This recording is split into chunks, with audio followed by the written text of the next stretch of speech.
Revenons en France. Une mise en image digne des terroristes corses. Une vidéo pour revendiquer rien du tout.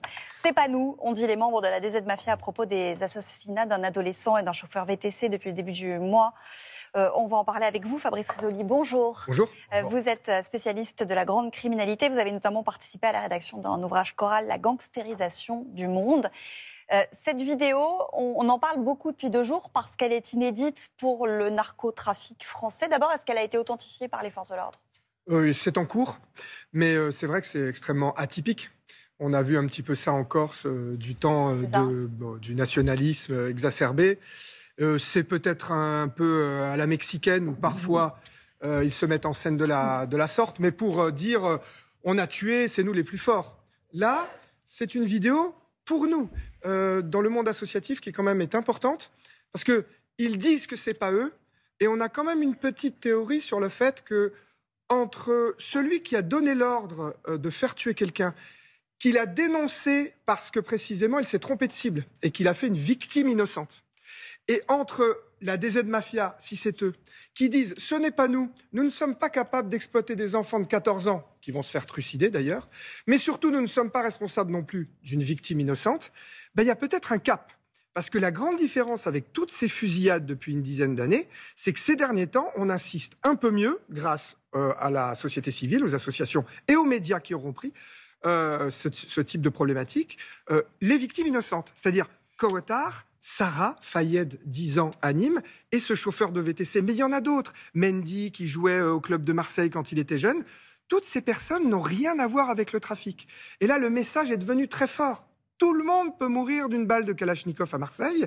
Et là, peut-être, je dis bien, que les trafiquants commencent à en prendre conscience. Et c'est là-dessus, à mon avis, qu'il faut insister. Elle s'adresse à qui, selon vous, cette vidéo ?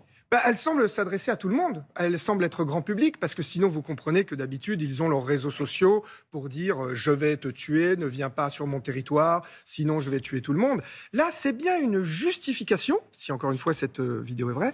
Et donc là, on a affaire vraiment à quelque chose d'important. Par exemple, dans notre association, on insiste, et ça nous vient d'Italie, pour qu'on arrête d'utiliser l'expression « au mauvais endroit, au mauvais moment ». Je lance vraiment un appel à tous les journalistes, parce que cette expression revient très fréquemment, et nous insistons. Le chauffeur VTC était au bon endroit, au bon moment. Il travaillait. Kouatar avait le droit de sortir pour fêter son bac avec mention. Elle allait rentrer à la Sorbonne. On parle d'une jeune femme de la Cité des Marronniers à Marseille qui allait rentrer à la Sorbonne en lettres. Elle était au bon endroit, au bon moment. Donc il ne faut pas culpabiliser, retuer la victime une seconde fois avec cette expression. Et par exemple, nous sommes extrêmement contents que le journal La Provence ait bien dit qu'il ne s'agit pas donc d'une personne qui était au mauvais endroit dans son dernier article. En l'occurrence, donc Nassim Ramdan, qui est ce chauffeur VTC exécuté début octobre, il a été abattu par un gamin de 14 ans. Oui. Ces tueurs à gages, ils sont de plus en plus jeunes. Est-ce que c'est un phénomène uniquement français et quel est le parcours de ces jeunes ? Alors, on a quand même assisté dans la mafia à ce qu'on appelle, dans plusieurs pays, y compris en Italie, à ce qu'on appelle des baby gangs. Je me souviens, dans les années 90, de jeunes tueurs dans la mafia napolitaine. Les tueurs pouvaient être très jeunes, y compris parfois dans Cosa Nostra sicilienne dans les années 70. Mais il y avait aussi des tueurs très expérimentés. Dans la mafia mexicaine, finalement, ils ne sont pas si jeunes que ça. Il y a tellement de main-d'œuvre. Donc oui, en Angleterre, on a aussi des bandes de jeunes qui s'affrontent pour le trafic de stupéfiants, plutôt à coups de couteau. Là, oui, quand même, on peut quand même s'inquiéter que depuis 2-3 ans, il y ait une montée en puissance de cette jeunesse sans repère, recrutée sur réseaux sociaux, qui tue vraiment sans état d'âme, ou qui tue maladroitement, qui se trompe de cible. Et donc oui, c'est un phénomène assez grave. On a arrêté Matteo, qui était accusé de 6 homicides, ce tueur qui se vantait sur les réseaux sociaux, mais il était majeur.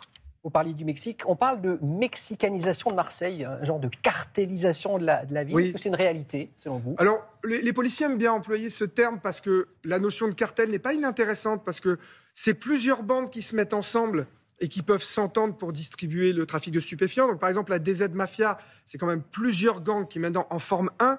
Donc, il y a une notion de cartel. Et puis, derrière se cache l'utilisation de la violence effrénée, sans limite, Après, nous n'atteignons pas, évidemment, on peut comparer, c'est fait pour ça la comparaison, mais on ne peut pas mettre sur le même plan, du coup, la violence mexicaine où on pend des gens sur les autoroutes, les ponts d'autoroute, et on voit où des dizaines de journalistes, de policiers locaux sont assassinés chaque année, où on découpe des têtes, etc. Mais enfin, il y a de quoi s'inquiéter, malgré tout, et donc on comprend que ces termes commencent à arriver, y compris dans le vocabulaire policier et journalistique. Merci beaucoup Fabrice Rizzoli pour cet éclairage.